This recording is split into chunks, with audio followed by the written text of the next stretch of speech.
Carles Canal Sánchez, regidor de l'Ajuntament de Llavaneres d'Esports, no? D'Esports, sí. Esports, joventut i també d'entitats. Benvingut. Gràcies. Et faré 4 preguntetes, l'última te la deixo pel crac, Julio. Molt bé. Vale. Una pel·lícula. Una pel·lícula, La vida és bella. Un llibre. Ara encara no l'he encetat, però tinc l'últim de Pep Marí, encara no recordo ni el títol, però és un psicòleg esportiu que la veritat que sempre m'ha agradat molt y tinc ganes de començar-lo a llegir, però entre una cosa i una altra no trobo un moment. Que la gente lo siga en vídeo, que sí, la veritat és que des de fa molts anys que el conec, des de la meva època de jugador, algunes xerrades que vaig poder assistir, xerrades que s'organitzaven des de l'associació de jugadors, i la veritat és que és una persona que té per tothom, té pels jugadors, té pels pares, té pels directius, té per tothom, i la veritat és que és una bona font d'inspiració per entendre coses que a vegades són més senzilles del que ens pensem, però que amb una bona guia t'ajuden a veure-ho d'una altra manera. I música? Música, la veritat és que cada vegada menys el que em posen els nens. Sí, és cert que jo soc més d'una època anterior i sempre m'havia agradat molta varietat. No et podria dir una cosa, sí que no soc massa fan de la música aquesta actual, del reggaeton i tot això, però de la meva època doncs, ho escoltava tot, la veritat. Depenent del moment. Per preparació de partits m'escoltava una cosa, per estar tranquil a casa m'escoltava una altra, però bueno, sempre m'ha agradat molt. Vale. Julio. Primero de nada, los que nos ven por YouTube, me gusta tu camisa, pero igual refleja para los espectadores de YouTube. Bueno, buenas, Carles, ¿qué tal? Buen día. Si te digo baloncesto, ¿tú qué me dices? La meva vida. És que no puc definir d'una altra manera. Al final, des que als 8 anys vaig començar fent un campus d'estiu a Llavaneres, precisament, i posteriorment jugant tota la meva vida escolar amb els maristes de Mataró, amb els meus amics, sense cap tipus d'aspiració de res més que passar-m'ho bé i de competir el millor que es pogués. I amb la sort que doncs, amb 18 anys vaig tenir l'oportunitat d'anar a un club com la Unió Esportiva Mataró, que em va permetre donar un passet que mai m'havia plantejat, i aquests passets cada vegada se'm van anar donant més i que em van portar a jugar durant 11 anys a les lligues LEP. Per tant, més l'època final, que també la vaig disfrutar molt quan ja havia retirat del professionalisme, l'època a Boet, on vaig estar, doncs, va ser una manera també de poder estar a casa i que em veiessin els meus fills jugar, encara que eren molt petits, i això de veritat és el que dic, al final tota la meva vida ha estat vinculada al bàsquet com a jugador, després vaig passar a diferents funcions dintre un club, des de l'escola de bàsquet, coordinador, vaig arribar a ser de president, amb la qual doncs no puc entendre la meva vida sense el bàsquet. Te conocí con 9-10 años en Marista Valdemía, un crío que ya se le veían maneras y tal. ¿En aquellos momentos pensabas que acabarías en la vida política? No m'imaginava que acabaria sent jugador i era el que feia, doncs imagina't a la vida política. De fet, no m'ho havia plantejat mai, no? Al final l'alcalde Neira en el seu moment va reunir-se diverses vegades amb mi per proposar-m'ho. Crec que van ser 4 o 5 les que li vaig dir que no, per tant no és una cosa que fos una prioritat per mi, i finalment vaig pensar que podia ser una manera d'intentar donar una petita ajuda des de dins, perquè al final també és molt fàcil demanar a les institucions des de les entitats, i des de dins es veu d'una altra manera, no? S'ha d'intentar ajudar tot el que es pot, però a vegades els tempos no són els que a tu t'agradarien, i la veritat és que està sent una bona experiència. Penso que és una cosa que com a persona també et fa créixer, perquè al final estàs aprenent de moltes coses que en altres moments no t'haguessis ni plantejat, i en línies generals doncs estic content, perquè al final penso que estem intentant fer coses i en general la gent està bastant contenta. Carles, 12.000 habitantes, la vila de Llavaneres. ¿Cuántos deportes a nivel competitivo se practican? Tenim, evidentment, el principal és el futbol, que és el que té més número de participants, després està el bàsquet, després està el patinatge, tenim l'handbol, que tot just ara fa una setmana vam celebrar el torneig de commemoració del seu 50 aniversari. També tenim el balís, tot i que no sigui una entitat del poble diguem-ho així, com un club de futbol o així, sinó que és un club més privat, però que representen a Llavaneres a tot arreu. I tenim molts esportistes de Llavaneres també que estan fent l'activitat fora, perquè ara mateix a Llavaneres no la poden fer, no? Tenim molts nedadors al centre de natació Mataró, tenim una futbolista com la Manau, que és internacional per Espanya, nominada a la pilota d'or de futbol platja, que també juguen a l'Europa B. Bueno, la veritat és que la salut esportiva que té Llavaneres crec que és molt bona. Carles, si no haguessis votat la pilota, quin esport? Suposo que el futbol. De fet, jugava més a futbol que a bàsquet, jo, com aquell qui diu. Els meus amics sempre a l'hora del pati jugaven més a futbol que a bàsquet. I m'agradava molt, de fet, jugava a molts tornejos i tot, i no se'm donava malament. De fet, amb 18 anys, en aquest canvi que he dit anteriorment, que és quan passo del Valldemossa al Mataró, la meva llicència per la temporada següent en principi era el Valldemossa de futbol, perquè juvenil eren 3 anys i jo m'anava a jugar amb els meus amics, no em plantejava res més. I finalment, però quan ja ho tenia ja decidit, ja va aparèixer el Mataró i va haver-hi un canvi, però si no jo hagués anat a jugar a futbol amb 18 anys no hagués jugat mai professionalment a bàsquet, segurament. Quique Espà te llamó, ¿no? Sí, el Quique Espà. En aquell moment vam fer com un partit de despedida de la meva generació, que vam jugar amistos contra la Penya, que evidentment ens van guanyar de 400. Em sembla que jugava l'Àlex Montbrú, l'Albert Oliver, que era un senyor equip, i jo em pensava que aquell dia, doncs mira, ja està, ja havia acabat i m'anava a jugar a futbol amb els meus amics, i bueno, que els del bàsquet també ho eren, evidentment, no? Però mira, les circumstàncies de la vida, adivina provar al Mataró, que cada any m'havia trucat i mai hi havia anat, perquè estava a gust a Valldemossa, i vaig donar el pas en aquell moment, vaig fer la prova, també hi havia algun company d'equip que també estudiava amb mi a Valldemossa, amb la qual l'adaptació va ser més fàcil. L'entrenador era l'Albertilla, amb la qual era un referent per molta gent, així que bueno, doncs vaig anar cap allà i tot va anar venint rodat. Al final, jo dic sempre que al final els jugadors la seva categoria no la marca on juguen, sinó de fet les circumstàncies et porten a un lloc o un altre. Hi ha molts jugadors que tenen molt de talent, molt de nivell, que no han arribat a jugar a categories bones, i en canvi d'altres que han estat en el moment oportú, en el lloc oportú, sí que han tingut aquesta oportunitat. Però tu de petit ja t'agrada més el bàsquet que el futbol, o alternaves? Gairebé diria que igual, perquè el bàsquet, evidentment, com estaves allà jugant i a vegades jugaves amb l'equip de categoria superior i et quedaves a veure l'altre equip, però bueno, clar, Valldemossa és sortir del pavelló i anaves a veure els del futbol, que eren companys d'escola, amb la qual a mi m'agraden molt els dos esports, vull dir, tot el que puc consumir a la tele del temps que tinc de futbol, m'és igual que sigui un Getafe a la vez, jo el veig. Tu te'l tragues, no? Sí, no tinc cap problema. No? Ja en som dos. Sí. Carles, instalaciones, ¿cómo tenéis la vila de Llavaneres? Estem en procés de finalització, diguem-ho així, no? Ara mateix tenim el pavelló antic de tota la vida de Llavaneres, teníem el camp de futbol, el pavelló nou que està a la zona esportiva on està el camp de futbol, encara no l'hem acabat, formem part encara de la primera fase, ara començarem la segona tan aviat com es pugui, on es completarà amb els vestidors i una pista anexa poliesportiva. Ara mateix està amb obres just davant del pavelló, que s'està fent la urbanització, s'està asfaltant i preparant els aparcaments i tot, perquè ara mateix és sorra. També s'ha iniciat ja un circuit de bicis, que farem un circuit de bicis de sorra, no un pump track com per exemple el que hi ha aquí a Sant Vicenç, sinó un circuit de sorra amb salts i tot, que això en principi d'aquí un parell de mesos estarà.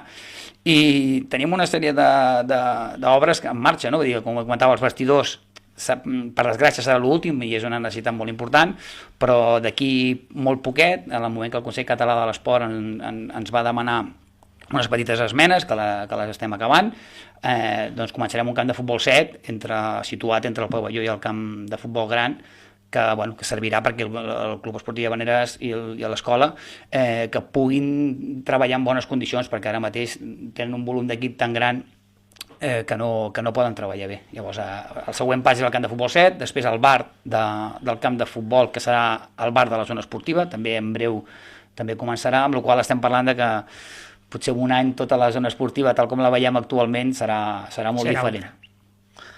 Jo torno a preguntar pel tema de l'esport, del bàsquet. Jugador, coordinador, entrenador, qui t'ha marcat més? Digues un entrenador que t'hagi marcat molt la teva vida. Bueno, Jo he tingut molta sort amb els entrenadors que he tingut sempre, i ho dic de debò. Fins i tot dels que amb els que potser no has tingut tant de feeling, al final d'aquests també n'aprens molt, perquè al final et fan veure una altra part del joc que tu no la veus així, però bueno, al final si saps prendre tu com toca, de que ho fa pensant en el teu bé i sobretot en el bé de l'equip, que és tot el que s'ha de preocupar l'entrenador. L'entrenador mira per tots, i nosaltres mirem el nostre sempre. Tot esportista normalment és egoista. Evidentment, tothom sap diferenciar-ho i volem el bé col·lectiu, però al final un sempre mira primer el seu. Quan tu mires el teu, sempre estàs més pendent d'unes coses que l'entrenador potser no li dona importància perquè ella està pendent dels 12, en el cas del bàsquet meu, no? Tu veus el teu i ella està veient el 12, llavors la manera de veure és diferent. I, bueno, dic, en aquest aspecte, jo diria potser el Josep Alemany és un entrenador de formació que està molts anys amb seleccions catalanes, espanyoles i tot això, que a mi em va enganxar amb l'edat de cadet i ell era entrenador de Vaidemia, del júnior B, diguem-ho així, del de primer any, i jo sent cadet em va posar en dinàmica fixa amb ell, estava amb els dos equips, amb el cadet de la meva edat i amb el júnior de primer any. I allà doncs entrenava molt amb ell, vaig fer molta tecnificació, amb Bruno també ens va tecnificar molt, bueno, és a dir, que tots els entrenadors d'una manera o una altra m'han marcat. Jo he tingut la sort d'entrenadors que han tingut trajectòria a CB, com Paco Olmos, com el que estava a Saragossa, que no sé, el Porfirio Fisac, aquests entrenadors, clar, aquests m'han entrenat a mi, amb la qual són entrenadors que en algun cas han arribat a sonar fins i tot per ser seleccionadors nacionals, no? Doncs, bueno, evidentment, per algú que no s'esperava aparèixer en el món professional, haver tingut aquestes ensenyances, doncs m'ha ajudat a aquests passos posteriors que hem comentat de coordinador i tot això, doncs poder-ho veure des de les dues vessants, no? Al final ho vaig veure des de la vessant com a jugador i també per la vessant del jugador professional, que no és la mateixa i que a vegades ho hem de saber diferenciar, que a vegades volem fer de professionals els nens y tot el seu recorregut. Sí. Ayer, preparando la entrevista, estuve hablando con un exentrenador tuyo, con Jordi Caballero. Me comentaba, ¿estuviste en dinámica con Carles Nadal? Sí, ¿no? De hecho, comencem la temporada amb el Jordi, i bueno, jo sé que va ser un drama, no? Perquè teníem allà en aquell moment, jo que teníem 10 o 11 anys, érem minis, i ell va haver de marxar a fer el servei militar a Mallorca. I clar, el Nadal perdíem el nostre entrenador, i era el nostre primer entrenador, la primera vegada, bueno, va ser un drama, però ens va agafar el Carles Nadal a final de temporada, evidentment, un altre referent més, clar. És que al final, és que dic, he tingut molta sort. Quan seus a la taula i signes el teu primer contracte com a professional, què penses? ¿Dónde me he metido? No, la veritat és que jo ho he disfrutat molt sempre, perquè com que era una cosa, i com que m'agrada molt l'esport, m'agrada tot l'esport, evidentment el bàsquet és on he dedicat el major nombre d'hores, no? Però per mi m'agrada molt tot l'esport i al final poder viure aquelles experiències, marxar fora de casa, estar sent professional, entrenant al matí, entrenant a la tarda, a mi és una cosa que m'agradava, al final deia, ostres, quin pal, ara hem de fer viatge, 14 hores de bus, i doncs a mi m'agrada, què vols que et digui? Al final posava jo en aquella època amb el meu Discman, que parlàvem de la música, anava amb el Discman jo, i algun llibre i a passar les hores, o a jugar amb els companys, o sigui, a cartes o el que fos. La veritat és que jo sempre he dit que jo que he sigut jugador tota la vida, si el cos m'ho hagués permès. Haber sido deportista profesional, incluso llegaste a ser gerente de Girona un tiempo. Bueno, estuve, quan em vaig retirar, va ser una retirada express, vull dir, va ser d'un dia per l'altre, a meitat de temporada. La situació del club era dolenta en aquell moment, no és el Girona actual, no era el Club Bàsquet Sant Josep Girona, era un club que ja havia nascut, bueno, que ja existia, però que era el que recuperava l'època del Balbi Girona, que havia desaparegut, i bueno, de Casballo, posterior, i el club estava en una situació complicada, no? Tenia una vinculació amb el Girona Futbol Club, però no amb l'actual Girona, sinó que tenia un altre propietari, bueno, era una situació molt convulsa dins del club, i jo venia de fer una temporada molt bona l'any anterior, amb en Ricard Cas d'entrenador, un altre entrenador que potser et diria que de la categoria sènior potser és el que m'ha marcat més, el Ricard, i jo no tenia cap tipus de protagonisme dins l'equip, ja ho notes, al final no passa res, i el club estava en una situació complicada.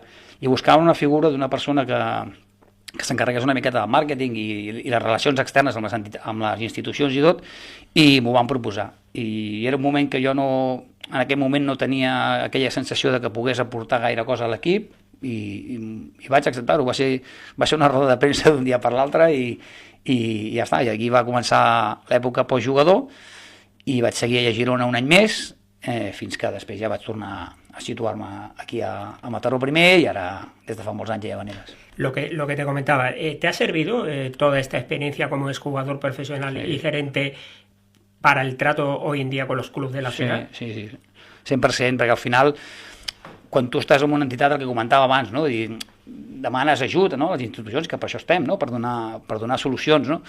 I a vegades des del club et dona la sensació de que això ha de ser més ràpid i no és tan ràpid, i has d'estar molt a sobre, has de picar molta pedra, i intento això, no? Que tingui la sensació aquesta de que quan tenen un problema se'ls soluciona, perquè quan no ho he viscut des de dins, doncs és aquesta sensació de dir, ostres, jo crec que podem fer més. Sí, a vegades es pot fer més, però hi ha passos posteriors que no depenen exclusivament del teu tracte directe, fins i tot amb l'Ajuntament. Saps què vull dir? Ara mateix, quan parlàvem del camp de futbol 7, nosaltres hem fet els passos, però ara el Consell Català d'Esport, com és evident, ha de fer les revisions oportunes i ara et toca fer les esmenes per poder-ho tirar endavant. Nosaltres som conscients que el camp de futbol 7 és una necessitat imperiosa ara mateix a Llavaneres. No? Tant de bo l'haguéssim tingut aquest setembre perquè aquesta temporada ja l'haguéssim pogut disfrutar i segur que haguéssim pogut treballar en millors condicions de les que treballen, no? Però és això, a vegades no és tot tan fluid com ens agradaria.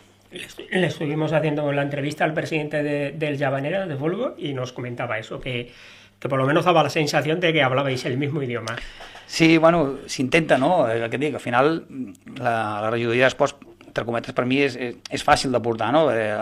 La Gemma, l'auxiliar administrativa del tècnic, perquè m'ha anat canviant, la conec des de fa molts anys, no? Des que era jugador i em convidava a la nit de l'esport, i és una persona esportista, amb la mentalitat d'esportista, que dic jo, no? Que al final els esportistes tenim una mentalitat d'adaptar-se a tot, ara toca això, bueno, doncs si toca això, ara hem de posar cadires, ara toca... ens hem d'adaptar, al final les coses han de tirar endavant i aquesta mentalitat, aquests valors que t'ensenya l'esport, de sacrifici, de compromís i tot això, els intento aplicar en el meu dia a dia i com comentava, no? Amb l'Enric mateix del futbol, o amb la Mireia del patinatge, amb la Laura del bàsquet, amb en Maimó de l'handbol, intento que tothom tingui la sensació almenys de que les institucions estan allà, que quan demanen una cosa almenys s'intenta. Si al final no es pot fer, que no sigui perquè no s'ha intentat, que a vegades moltes vegades el fàcil és dir que no es pot i aquí s'acaba. I ens rento les mans i... Sí, però aquest punt ha d'arribar després d'haver-ho intentat. Que dures molts anys com a regidor, però t'hi veus un altre cop ficat al món del bàsquet? En el món del bàsquet? Les últimes experiències no m'han sortit gaire bé, la veritat, però sí, m'hi veig. A mi, ara mateix per això ja estic amb el cupo dels fills i el tinc, perquè com juga el nen, em juga la nena, amb això els caps també? Sí, els caps de setmana ja els tinc entretinguts, amb la qual cosa no és una cosa que ara mateix estigui en el meu cap. Estic disfrutant l'experiència aquesta, no sé sincerament si a dia d'avui em tornaré a ser una opció per presentar-me o no amb els companys de partit, però de moment l'experiència per mi és profitosa. Ja dic, com comentava abans, al final a nivell personal també és un món totalment diferent al que he estat vivint tota la meva vida, perquè al final tinc 47 anys ara i, com aquell qui diu, 30-35 han estat molt estretament lligats al bàsquet, ja sigui com a jugador, com a responsable del club o el que sigui, i ara ho estic veient des d'aquests fa 2-3 anys que estic més apartat, ho estic veient des d'una altra perspectiva, i a vegades ho agraeixo, però d'altres vegades també és això que dius, no? Trobes a faltar aquesta sensació de poder, senzillament de poder aportar alguna cosa, perquè al final l'experiència la tens, no? Vull dir, no és només d'haver estat jugador, sinó al final la gestió del club, els clubs més amateurs al final tenen un vincle molt directe amb les famílies avui en dia, perquè els clubs necessiten les famílies i s'ha d'oferir aquest servei, i cada vegada costa més, o almenys la sensació que he anat tenint jo els últims anys, cada vegada costa més el fet de que la gent cregui en el projecte del club i en les persones que dirigeixen el club, que ho fan altruistament en molts casos, que és una cosa que és molt fàcil demanar, queixar-se, que això, que allò, sí, però aquesta persona està aquí dedicant hores de la seva vida, està traient hores d'estar amb la família sense cobrar un duro per intentar oferir-te aquesta capacitat de practicar esport al teu fill o a la teva filla. És complicat, la societat està canviant en aquest aspecte i tothom cada vegada és més exigent i és més difícil poder treballar com potser els agradaria als clubs. Carlas, un mensaje, estamos prácticamente fuera Sí, de tiempo. la última. Un mensaje para los niños y niñas de Llavaneres que quieren hacer deporte. Jo ho he dit sempre, el seu objectiu és passar-s'ho bé fent esport. Aquest és el primer, que és molt, queda així com a molt maco de dir, no, què és això? Si tu t'ho passes bé, tot el que pugui venir després i tot això, està bé tenir somnis, no? A mi m'agradaria ser jugador de futbol, a mi m'agradaria ser patinadora professional. Està molt bé, però per arribar aquí, primer de tot has de disfrutar-ho i has de patir, perquè al final és un concepte que la gent a vegades és que no volem protegir massa a vegades als nens i les nenes, i escolta, per arribar aquí implica uns sacrificis. Potser els teus amics estan sortint de festa i tu t'has de quedar perquè el dia següent tens un partit. Bueno, doncs són una sèrie de coses que poden tenir recompensa o no, però bueno, la recompensa més gran és saber que tu has fet tot el que tocava per intentar-ho d'això. Jo, si no hagués arribat a professional, jo hagués sigut igual de feliç com he estat després. Ara vaig tenir la sort que vaig poder-ho disfrutar, no? I que la meva família em vingués a veure per tot Espanya, doncs això evidentment a mi em va fer molta il·lusió. Però si no hagués arribat a ser jugador professional, el més important són el que deia abans, els valors que transmet l'esport són molt aplicables a la vida. El sacrifici, el compromís, el respecte, el companyerisme. Clar, els que fem esport ho tenim molt interioritzat, però la gent que no ha practicat esport, o el sacrifici per mi és essencial, no? Vull dir, al final no tot arriba regalat, tot s'ha de treballar. I tant. Carles, un plaer, el temps no ens reclama. Julio, ens veiem la setmana que ve, que puc anunciar que vindrà aquí el senyor Alberto Ibar, director tècnic del Sambi, el dilluns que ve a les 11 del matí. Sigueu feliços, Julio. No, simplemente en relación a lo que ha dicho Carlas, yo siempre digo, los niños haciendo deporte mejor que estando por la calle. ¿No piensas lo mismo? Està clar. Jo ho dic sempre amb els meus fills, que facin el deporte que sea. Primer que comencin jugant, després que comencin a fer d'entrenadors, després que comencin a fer... Bueno, abans que facin de taules o de cronometradors, el que sigui, que estiguin vinculats al món de l'esport, perquè al final és una manera de tenir-los controlats, a part que, evidentment, per la salut, fer pràctica esportiva és positiu. Molt bé. Feliç setmana. Igualment. Hasta la semana que viene. Sant Andreu de Llavaneres, Caldes d'Estrac, Sant Vicenç de Montalt. Estàs escoltant Ràdio Sant Vi, l'espai comunicatiu de Sant Vicenç de Montalt.